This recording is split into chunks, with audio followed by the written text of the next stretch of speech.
Questo è un altro volo sul 104 interessante, è un po' anomalo e forse anche un po' più pericoloso che non l'altro dimostrativo al nostro amico Giuseppe D'Avanzo. Capita, si realizza a fine settembre, inizio ottobre, grosso modo, dell'anno 1965. Il mio gruppo era rischierato a Grazzanise, da Grosseto dove eravamo, perché rifacevano la pista a Grosseto e quindi eravamo lì a Grazzanise, volavamo lì. Era una missione di volo strumentale con un allievo regolare. Allora, questo volo, quindi io descriverò gli eventi non pianificati come con D'Avanzo, ma gli eventi reali come accaduti e le azioni intraprese. Decollo da Grazzanise dal mare verso terra, no, al contrario, da terra verso mare. Grazzanise è, diciamo, a nord di Napoli, a nord-ovest di Napoli, contro le colline, ed era sede di un altro gruppo di volo, 104. Decolliamo verso il mare, brutto tempo, virata a destra, salita, un volo strumentale. L'allievo è nel posto posteriore in tendina. In tendina vuol dire che l'allievo nei voli strumentali lo si metteva cieco, in maniera che non avesse riferimenti visivi. È una tendina che si chiudeva, che chiudeva l'allievo e da dietro non si vedeva assolutamente nulla. Quindi lui doveva condurre il volo cieco. Bene, quindi virata a destra, salita. Erano normalmente le navigazioni, i voli strumentali si facevano intorno ai 30.000 piedi, 10.000 metri, per contenere al massimo il consumo di carburante, cioè si facevano alla velocità di massima autonomia chilometrica, si chiama, per stare in volo il più a lungo possibile e col carburante che si ha ovviamente nei serbatoi esterni e interni del caso. Decollo quindi, virata a destra, salita a 27.000 piedi, quindi grosso modo su Grazzanise, sul paese di Grazzanise, l'evento. L'evento si manifesta per noi che eravamo dentro, io ero davanti, l'istruttore nel volo strumentale sta davanti, l'allievo sta dietro in tendina chiuso. Un grande botto nel muso dell'aeroplano e grandi rumori e poi grandi rumori anche nel motore. Cos'era successo? Era scoppiato un qualcosa che poi si è capito essere il serbatoio, non era il serbatoio ma una parte dell'impianto ossigeno liquido, che era scoppiato e aveva buttato fuori dal cavo dove era messo un blocco di acciaio di cui questo strumento era costituito. Sputa fuori attraverso le paratie, quelle che si vedono, che chiudono l'aeroplano, che sono di alluminio leggero perché non devono resistere se non all'attrito dell'aria, quindi non hanno bisogno di essere né una camera non esplosiva, sono delle leggere lamiere, grosso modo. Quindi perforabilissime da un qualcosa che da dentro scoppia. Io ero seduto davanti, io non vedo niente, non mi accorgo di niente perché guardavo ovviamente gli strumenti che menava il mio allievo di dietro per giudicare il suo volo, e questo oggetto di metallo entra nella presa d'aria dell'F-104 che era a valle evidentemente del muso, entra dentro e entra nel compressore, nelle palette del compressore del motore e le maciulla tutte, cioè il motore gira, adesso ricordo solo a memoria, ma dai 18 ai 20.000 giri, è una bestia che pesa tonnellate e gira alla velocità di 20.000 giri, 18, qualcosa del genere, per comprimere l'aria. Il compressore comprime l'aria e la manda ai bruciatori del motore che gli danno, arrivano i bruciatori del cherosene, che gli danno quella ulteriore spinta che serve per propellere il motore, l'aeroplano evidentemente. Quindi questo compressore è un bestione lungo 2,5 metri, qualcosa del genere, fatto di tante palette come un ventilatore con tante palette che girano a 20.000 giri e sono palette di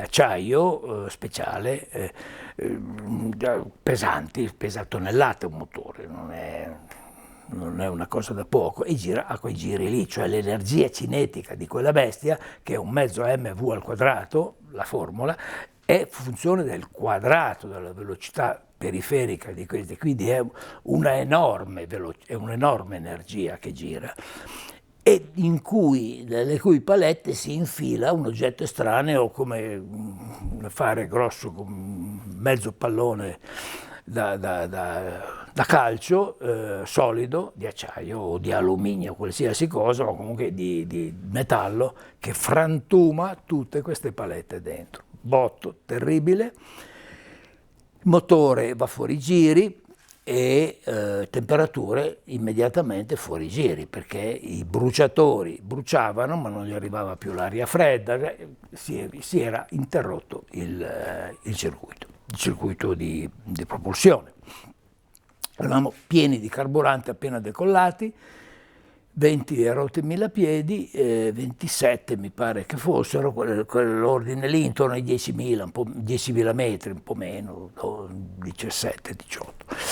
E dunque il tempo sotto. Allora, succede una cosa del genere, il punto primo da valutare è il tempo, cioè il tempo meteo, perché sono sopra un aeroporto, quindi è ragionevole e giusto pensare a un atterraggio d'emergenza, perché c'è l'aeroporto sotto, quindi devo vedere se la meteo mi consente questo atterraggio, perché sennò è suicidio, quindi mi lancio subito e mi vengono a prendere col camion dei pompieri, che è la norma quando succedono queste cose.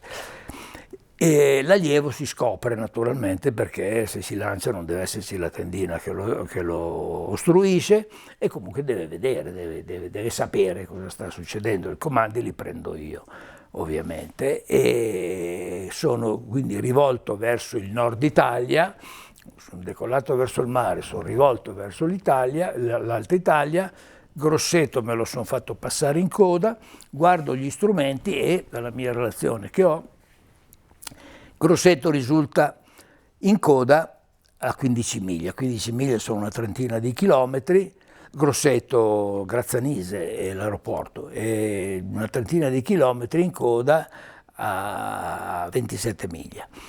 L'aeroplano naturalmente subito lo metto in assetto a scendere, perché se no non sta in volo, stalla chiaramente. La velocità di discesa sono quelle che i parametri che dà il libro sono sull'ordine dei 650 km all'ora, qualcosa del genere. E il motore evidentemente non spinge più, quindi il motore si spegne perché non va a fuoco, perché non c'è nulla che incendi il carburante. È come una macchina che finisce e non gli arriva più il carburante al carburatore, ma tutto il resto funziona, quindi si spegne il motore, fine, si chiude e si procede all'atterraggio d'emergenza, cioè tentiamo l'atterraggio d'emergenza. L'atterraggio d'emergenza con quell'aeroplano è banale, se si può dire, perché è strumentale, è molto semplice. Basta metterselo, è il concetto della standardizzazione americana del what if, di cui si è a lungo parlato con gli allievi. Cioè l'allievo non gli basta guidare un aeroplano come la macchina, cioè mettere i piedi sulla frizione o sul freno quando serve l'uno o l'altro, non è sufficiente. Bisogna avere in mente tutta una serie di procedure di emergenza che si è studiate, si sono anche sperimentate fisicamente, esercitandole e simulandole, per farle entrare nel nostro habitus mentale. Questo è il segreto di qualsiasi emergenza che capita a un aeroplano, deve essere già vissuta. È come in macchina.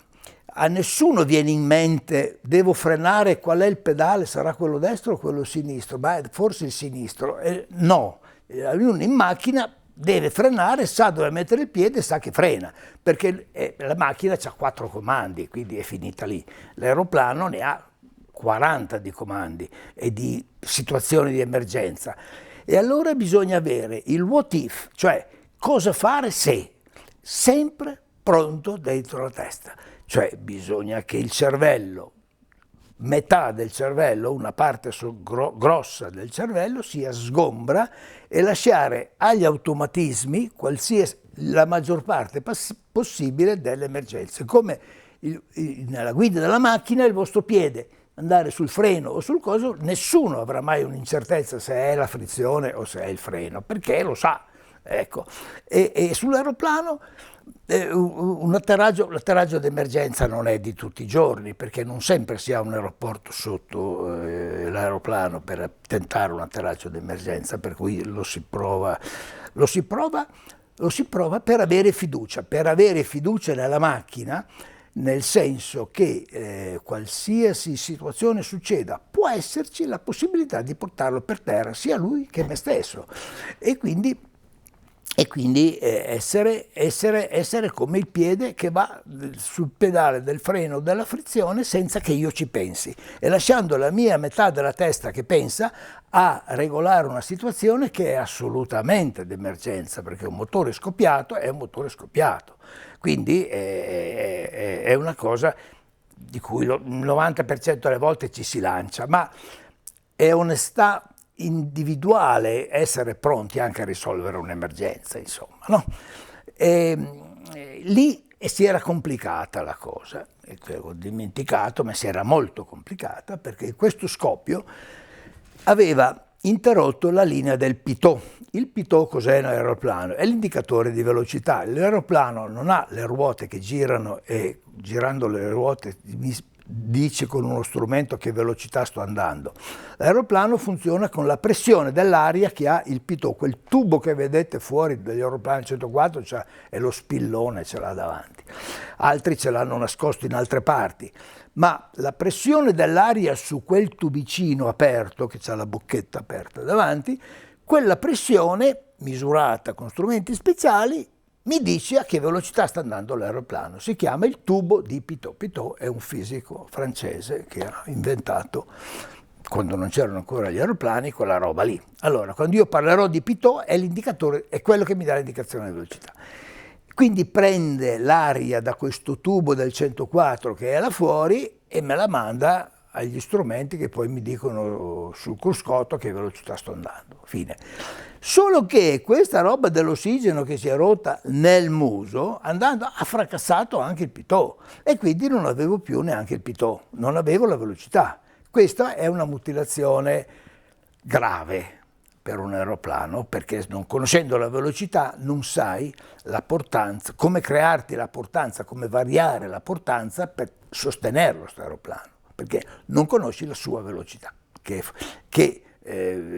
consente ovviamente sulle ali, sulle superfici portanti, di avere la portanza. È la velocità di quest'aria che dà la portanza. Beh, io non la c'è, ma non la conoscevo, perché lo strumento non me lo diceva più. Questa era un'inefficienza grave, ancora più grave dello scoppio.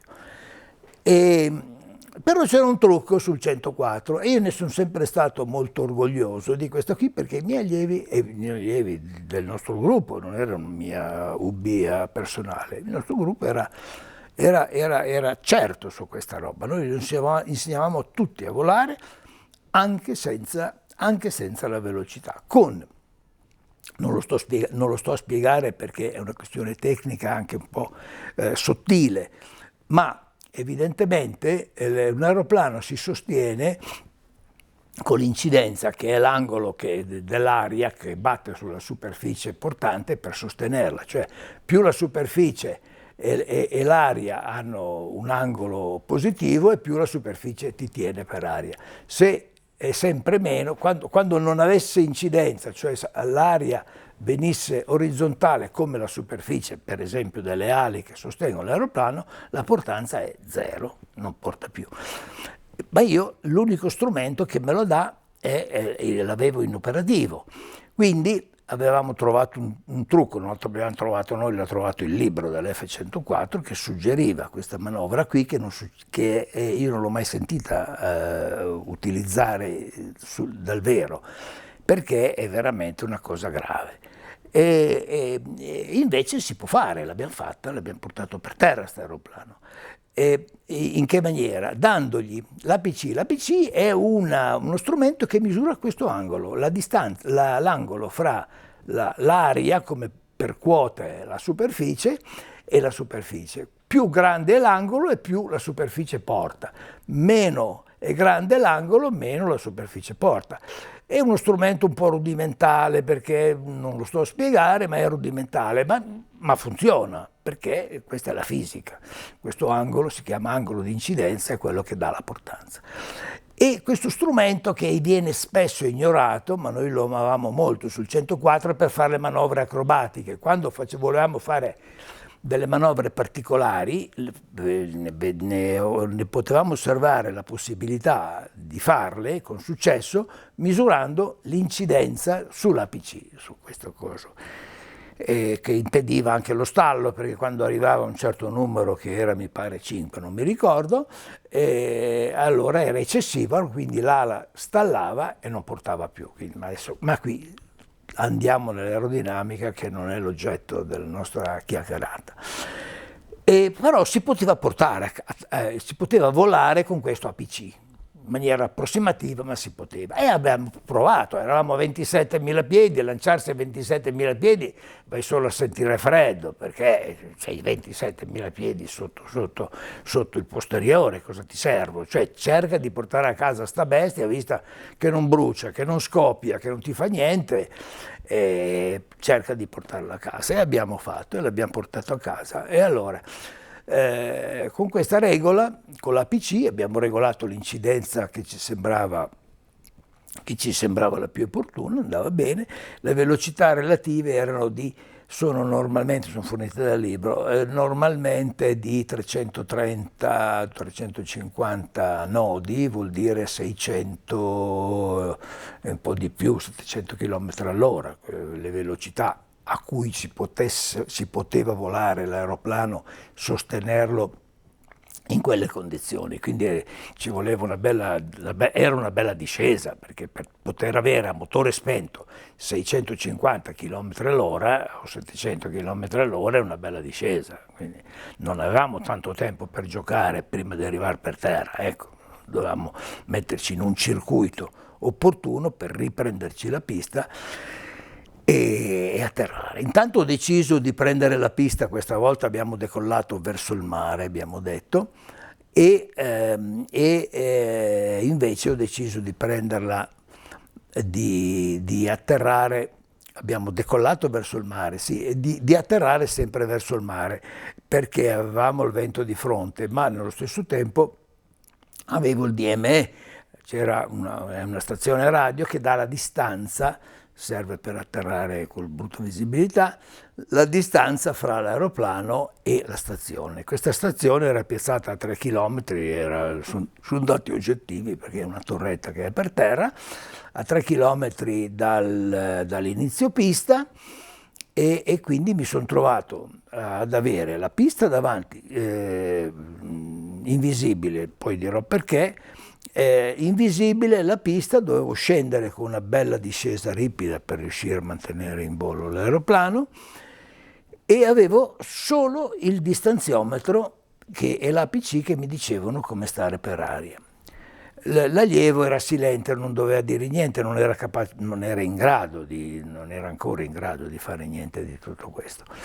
E abbiamo iniziato questa discesa, regolandoci sulla distanza, il distanziometro, e la velocità. La velocità poteva essere poteva essere, come si dice, manovrata aumentando, aumentando la picchiata, aumentava la velocità o diminuendola. Diminuendola non troppo perché sennò si stalla, quindi si precipita perché il nostro plano non sta più in volo e quindi bisogna stare al di sopra di certe velocità, la si poteva aumentare ma non diminuire, ecco questo era il punto e con delle tecniche speciali si poteva fare e l'abbiamo fatto. Il problema era il tempo, perché al decollo, che era avvenuto 5 minuti prima, al decollo abbiamo visto de visu che la base era uno strato di 5.000 piedi. 5.000 piedi sono circa un terzo, 1.700 metri di solido, è uno strato solido. Sotto incominciava a 1.000 piedi, sotto c'era dalla fine di questo strato, immaginate uno strato solido di nubi che impediscono la visione del terreno. Queste nubi finiscono 1.000 piedi, cioè 300 metri prima del suolo e sopra è pulito, poi strato solido e sotto 1.000 piedi, 300 metri di pulito di nuovo, ombroso ma insomma pulito, un po' di pioggia ma insomma non era una cosa grave, si poteva atterrare, però pista bagnata, tutta una certa serie di conseguenze che adesso non è il caso di approfondire, ma qualche difficoltà c'era, ammesso di arrivare a forare sta roba qua, questo solido. E l'abbiamo fatto, ci siamo diretti, questo è il radiofaro nostro, questa è la pista nostra, dritta davanti, e siamo scesi giù con questa traiettoria molto ripida, prima nel sereno, poi tra 27 e 6.000, quanto era il top di questo solido, era sereno, e col distanziometro ci diceva che distanza era la testata pista, che in realtà non vedevamo perché c'era questa solidità in mezzo. Attraversiamo così, senza la velocità, ma regolandocela con gli strumenti che vi ho detto, e attraversiamo, scendiamo giù molto rapidamente. Attraversare questo 6.000 piedi a 350 nodi, grosso modo, in discesa si impiega 15-20 secondi, qualcosa del genere si impiega, non di più. E quindi è abbastanza istantaneo, però una volta che si è attraversato e si vede sotto, e si vedrà, presumibilmente avremo visto la pista come abbiamo poi visto, sono 20 secondi ciechi che ti lasciano un poco disturbato perché non si vede niente e stiamo avvicinando la Terra rapidamente con questa velocità di 700 km all'ora, quindi non è una cosa da riderci sopra e non capita tutti i giorni di farlo. E quindi attraversiamo questa cosa, usiamo, bisogna fare delle cose, per esempio estrarre la RAT.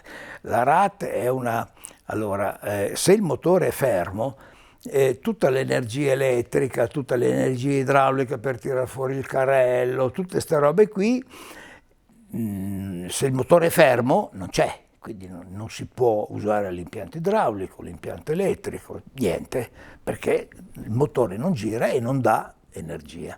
Allora c'è la RAT. La RAT è un attrezzino, una ventola che manualmente la si può estrarre tirando una maniglia. Esce fuori questa roba che è una volgarissima ventola con un compressorino girato da questa ventola che fa le veci del motore sia per l'energia elettrica che per l'energia idraulica e quindi si tira fuori sta roba qua. Non bisogna dimenticarla perché se no si rimane senza carrello, per dire, cioè se sei stato tanto bravo per portare per terra un aeroplano puoi atterri sulla pancia facendo un botto criminale perché non hai attuato la RAT. E non c'è nessuno che te lo viene a dire perché è talmente breve questa discesa a 700 km all'ora verso terra che non c'è modo di pensare molto. Bisogna avere tutto questo in quella metà di cervello che è operativo che è vuoto e che dedichiamo all'operatività di questa emergenza. Questo è il what if e questa è una cosa che un pilota impegnato con macchine importanti, deve sempre mantenersi la sua metà di cervello libero per qualsiasi cosa succede. Come voi sulla macchina non dovete mai porvi il problema sarà il piede destro o il piede sinistro, il freno sarà a destra o a sinistra, non dovete mai porvelo, ma non ve lo ponete perché nessuno se lo pone.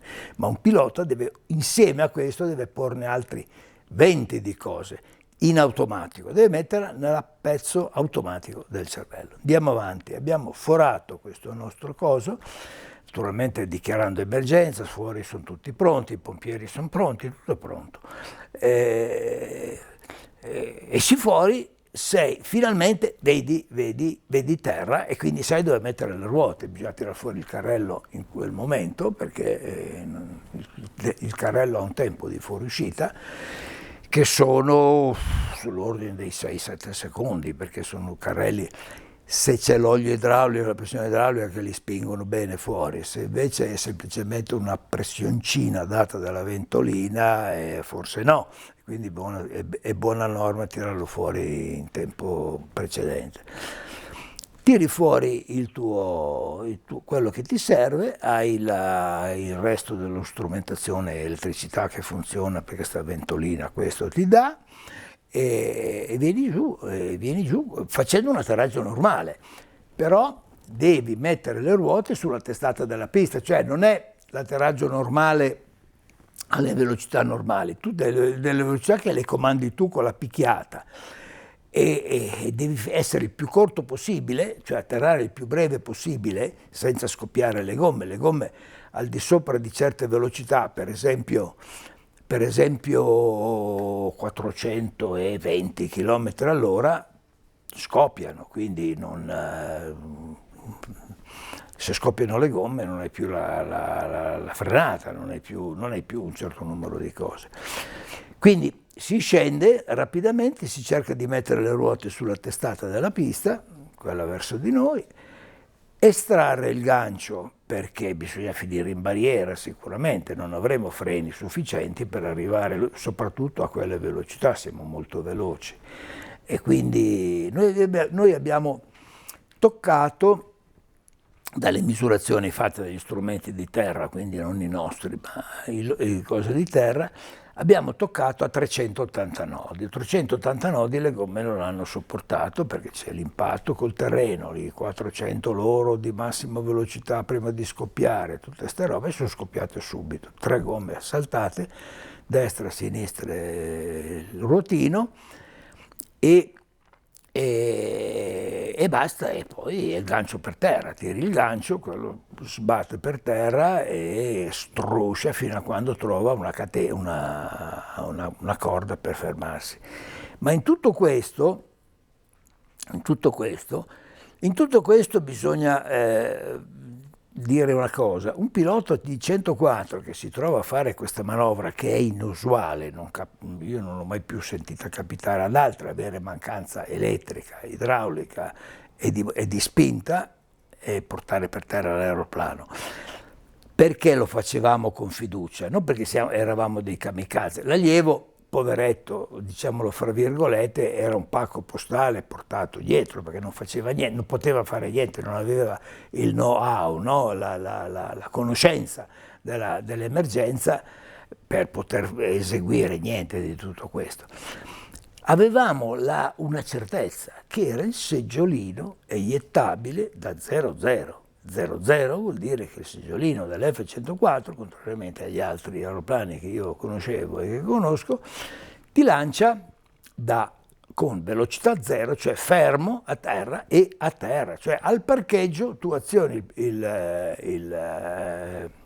lancio, il paracadute, e ti salvi perché ti spara tanto in alto, col pacco razzi che si accende sotto per aumentare la quota di sicurezza, ti lancia tanto in alto da consentire l'apertura dell'ombrello, la discesa e un safe contatto col suolo. Quindi avevamo quella certezza lì, se no saremmo stati un po' dei kamikaze a portare a casa un aeroplano di quel genere. Avevamo quella certezza, l'apertura 0-0. Abbiamo toccato, sono scoppiate le gomme, a me sono scoppiate, a me e anche ad altri sono scoppiate le 3 gomme, non tante volte, ma almeno quelle grandi dietro 3-4 volte sono scoppiate, perché una volta sono usurate, una volta c'è la pista cattiva, un'altra volta sei troppo veloce e succede. E quindi non è così grave, perché la massa dell'aeroplano è talmente forte che comunque tiene la direzione, se non c'è un vento di traverso spaventoso, tiene la direzione in centropista tanto da arrivare alla barriera, ecco, quindi non è un atto così eroico, però lo scoppiare le gomme non è una cosa da poco, è il non avere l'anemometro che è fortemente diverso dal tipo di volo normale. Abbiamo toccato terra, siamo arrivati fino in fondo, eravamo ancora molto veloci, abbiamo ingaggiato anche lì con gli strumenti di terra, hanno determinato che abbiamo ingaggiato la barriera finale, evidentemente, della pista a 180 nodi, avevamo ancora 250 km all'ora quando siamo arrivati, e lì fa paura, perché sei su un aeroplano di cui sei in balia, non ci puoi fare più niente a quel punto lì, sei lì che aspetti di fermarti e ti vedi la pista che ti viene addosso, e la fine pista ti viene addosso a 250 km all'ora, quindi lì fa paura, perché è una visione che non hai mai avuto. Quando arrivi in fondo pista sei fermo, per forza, se no vai fuori. E noi siamo andati fuori, ma intanto la Bliss, il cavo per l'arresto del velivolo non è in fine pista, è prima, quindi ti frena, ha due attrezzi idraulici che consumano energia mentre si snodano, e quindi c'hai una frenata sulle spalle terribile, ma tutta salute, e ti ferma ancora in pista, quindi ti ferma in pista, anche se l'hai ingaggiata come l'abbiamo ingaggiata noi a 180 nodi, che sono 300 km all'ora ancora, ma a vedersi arrivare addosso una fine pista a 300 all'ora con l'aeroplano di dietro che cammina a quella velocità è sicuramente impressionante. E niente, siamo arrivati e abbiamo telefonato alla mamma che tutto era andato bene, ecco, fine della trasmissione, i pompieri sotto bordo, e a lei tutta le ambulanze e tutta quella roba lì che non sono servite, ecco. Ed è stato apprezzato il coso, ma non è e questa è la raccomandazione che esce da questa emergenza: non bisogna mai volare sentendosi totalmente presi dall'immediato, non si può volare così, perché bisogna avere una grossa parte del proprio io, e quindi del cervello che ragiona, libero per guizzare da una situazione imprevedibile a un'altra e prendere delle decisioni omogenei con quello che si sta facendo. Questa è una grandissima cosa che abbiamo poi continuato col gruppo. Noi sempre abbiamo fatto dai 2-3 atterraggi al volo. Io ho avuto in accademia l'esempio di ero in accademia, quindi un povero pinguino, ero un aspirante quella volta lì, di un pilota di Ghedi su un F-84 che di notte si è trovato atterrato di notte con un F-84 col motore spento perché è finito il carburante. Allora questo signore, per finire questa tragedia con una facezia, uno del Corso Leone, 3 corsi prima del mio, che era sul lago di Garda di notte, aveva finito la sua missione di cacciabombardiere, l'F-84 a bassa quota, e aveva ancora carburante, si è messo a fare dell'acrobazia, cielo sereno, bel tempo, estate mi pare, a fare acrobazia sul lago di Garda, perché è bello, perché sai che non hai ostacoli sotto, anche se non vedi bene. Ha fatto un po', poi l'hanno chiamato dalla torre Ghedi lì vicino, 2 passi, e le dice: "Uè, ma vuoi tornare a casa, che qui è passato il tempo, non avrai più carburante?" Dice: "No, ma sono sempre lì qui, c'ho il lago sotto, adesso arrivo." Quando ha deciso di arrivare, si è fatto dare un rilevamento, è andato per tornare a casa, e va che ti va, e non arrivava a casa. Questo Ghedi non arrivava, il beacon lo chiamava e lui non lo vedeva. Era sul lago Balaton la bestia, non se n'era accorto, lui stava facendo acrobazia sul lago Balaton ed era a 30 minuti, 40 minuti di volo da Ghedi invece di 5 minuti come stimava, e gli è piantato motore questo signore, è piantato motore e con un F-84 di notte ha atterrato a Ghedi col motore spento, ma spento non come il mio che avevo degli strumenti, che poi lo sapevamo che l'F-104 era difficile da atterrare, qualcosa e ti potevi lanciare, con l'84 ti lanciavi ma ti facevi male.